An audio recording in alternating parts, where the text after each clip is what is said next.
എൻ്റെ 277 സബ്സ്ക്രൈബേഴ്സിനും ഒരു ഹായ്. നമ്മളിപ്പോൾ ഉള്ളത് നിലവിൽ ബെൽജിയത്താണ്. ബെൽജിയം നെതർലാൻഡ് ബോർഡറിലാണ് കിടക്കുന്നത്. നമ്മൾ വെള്ളിയാഴ്ച ഫ്രാൻസിൽ നിന്ന് പുറപ്പെട്ടു നെതർലാൻഡിലേക്ക് ലോഡുന്നുണ്ട്. അപ്പോൾ എനിക്ക് ഒരു 800 കിലോമീറ്റർ ഡ്രൈവ് ചെയ്യാനുണ്ടായിരുന്നു ടോട്ടൽ. അതിൽ നമ്മളിപ്പോൾ ഏകദേശം കവർ ചെയ്ത് ഇനി എനിക്കൊരു 70 കിലോമീറ്റർ കൂടെ പോയി കഴിഞ്ഞാൽ നമുക്ക് ലോഡിംഗ് പ്ലേസ് എത്തും. പക്ഷേ ഒരു പണി കിട്ടി എന്താണെന്ന് വെച്ചാൽ നമ്മൾ നോർമലി ഫ്രൈഡേ വണ്ടി ഒതുക്കുകയാണെങ്കിൽ സുഖമായിട്ട് നമുക്ക് നേരത്തെ ഒതുക്കി നല്ല പാർക്കിംഗ് സ്പേസൊക്കെ കിട്ടി നല്ല റെസ്റ്റൊക്കെ എടുക്കാം. ഇവിടുത്തെ ഒരു നിയമമുണ്ട്, അതായത് യൂറോപ്പിൽ ഡ്രൈവിങ്ങിനൊരു നിയമം വരുന്നതെന്ന് പറഞ്ഞാൽ ശനി ഞായർ എന്ന് പറഞ്ഞാൽ മസ്റ്റായിട്ടും 45 അവർ ബ്രേക്ക് എടുത്തിരിക്കണം എന്നുള്ളതാണ്. കണ്ടിന്യൂസ് നമ്മളൊരു വീക്ക് വർക്ക് ചെയ്യുമ്പോൾ അതിലൊരു ലൂപ്പ് ഹോൾ എന്താണെന്ന് വെച്ചാൽ ഇപ്പോൾ ഒരു വീക്ക് നമ്മൾ 45 അവർ റെസ്റ്റ് എടുത്തിട്ടുണ്ടെങ്കിൽ ഇതിൻ്റെ നെക്സ്റ്റ് കമ്മിങ് വീക്കിൽ നമുക്ക് 24 അവർ എടുത്താലും മതി. അതായത് 24 അവർ മിനിമം എടുത്തിരിക്കണം എന്നുള്ളൊരു ഇതുണ്ട്. ഇങ്ങനെയുള്ളതിൻ്റെ ഒരു ഗുണം എന്ന് പറഞ്ഞാൽ ഞാൻ പറഞ്ഞ പോലെ ഇപ്പോൾ വെള്ളിയാഴ്ച ഞാൻ ലോഡ് കയറ്റി, എനിക്ക് 800 കിലോമീറ്റർ പോകണമായിരുന്നു. തിങ്കളാഴ്ച രാവിലെയാണ് അൺലോഡിങ്. സോ ഞാൻ വെള്ളിയാഴ്ച എനിക്ക് ആകെ 100 കിലോമീറ്റർ ഓടിക്കാൻ കഴിഞ്ഞുള്ളൂ. സോ ബാക്കിയുള്ള 700 കിലോമീറ്റർ പിന്നെ ഞാൻ ശനിയാഴ്ച ഓടി. ഇപ്പോൾ എനിക്കിനി ഒരു 70 കിലോമീറ്റർ ഇങ്ങനെ കൊണ്ടിടുമ്പോൾ എനിക്കിനി സുഖമായിട്ട് 24 അവർ ബ്രേക്ക് എടുത്ത് തിങ്കളാഴ്ച രാവിലെ എനിക്ക് വണ്ടി എടുത്ത് നേരെ എൻ്റെ അൺലോഡിങ് പ്ലേസിൽ പോയി ലോഡ് ഇറക്കാം. സമയത്തിന് എൻ്റെ ഡെലിവറി നടക്കും. അതുകൊണ്ട് അങ്ങനെ ഒരു ചെറിയൊരു ബെനിഫിറ്റ് വന്നു.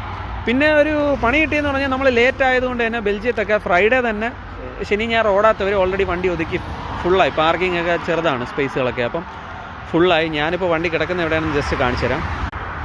നമ്മുടെ വണ്ടി കിടക്കുന്നു. ഇതെന്ന് പറഞ്ഞാൽ പാർക്കിങ്ങിൻ്റെ ഒരു എക്സിറ്റ് റോഡിൻ്റെ സൈഡിലാണ് ഞാൻ ഒതുക്കിയിട്ടേക്കുന്നത്. ഇതാണ് എക്സിറ്റ്, നമ്മൾ ഹൈവേയിലേക്ക് പോകുന്നത്. അപ്പോൾ അങ്ങോട്ടേക്ക് വലിയ പാർക്കിങ്ങാണ്, ബാക്കിലേക്കും ഇങ്ങോട്ടൊക്കെ സ്പേസ് ഉണ്ട്. ബട്ട് എന്താ പറയുക, പെട്ടെന്ന് ഫില്ലായി. ഞാൻ വന്നപ്പോൾ ഒരു 5:30 മണിയൊക്കെ അപ്പോൾ അത് ഫില്ലായിരുന്നു ഫുള്ള്, എനിക്ക് സ്പേസ് ഇല്ല. അപ്പോൾ എൻ്റെ തൊട്ട് പുറകിലൊരു ട്രക്ക് ഉണ്ട്. അപ്പോൾ ഈ ഒരു സ്പേസ് കണ്ടപ്പോൾ ഞാൻ ഇവിടെ ഒതുക്കിയിട്ട്. അപ്പം സേഫാണ്, വേറെ വണ്ടിയൊക്കെ എല്ലാം പോവാം, പാസിംഗ് ഒക്കെ ഉണ്ട്. ബട്ട് എന്താ പറയുക, ലീഗലാണെന്ന് ചോദിച്ചാൽ അങ്ങനെ ലീഗലെന്ന് പറയാൻ പറ്റില്ല. എന്നിരുന്നാലും നമുക്ക് വേറെ ഓപ്ഷൻ ഇല്ല. ലക്ഷക്കണക്കിന് വണ്ടികളുള്ളൊരു സ്ഥലമാകുമ്പോൾ ഇങ്ങനെ ഇടുക എന്നുള്ളൊരു ഓപ്ഷൻ ഇല്ല. നമ്മൾ മാക്സിമം സൈഡ് ചേർത്ത് ആർക്കും ശല്യം ഇല്ലാതെ ഇട്ടിട്ടുണ്ട്. പിന്നെ സൈഡ് ചേർക്കുമ്പോൾ റെനോയ്ക്ക് ഈ സൈഡിലെല്ലാം സെൻസേഴ്സ് വരുന്നുണ്ട്.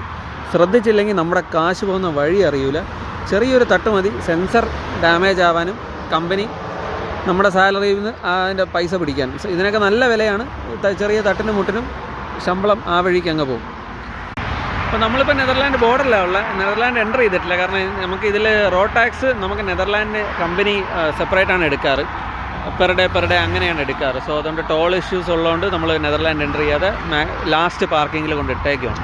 എനിക്കിനി മൺഡേ മോർണിംഗ് ലോഡ് ഇറക്കണം. സോ ഇന്ന് വണ്ടി നോർമലി ഈ ഒരു സാറ്റർഡേ സൺഡേ നമുക്ക് ക്ലീനിങ്ങും പരിപാടിക്കൊക്കെയാണ്. പക്ഷേ ഈ ഒരു സാഹചര്യത്തിൽ എനിക്ക് അതൊന്നും നടക്കില്ല. സോ ഇനിയിപ്പോൾ കുക്കിംഗ് ആൻഡ് പരിപാടികളൊക്കെ ആയിട്ട് അങ്ങ് പോകും. Okay, see you then, by.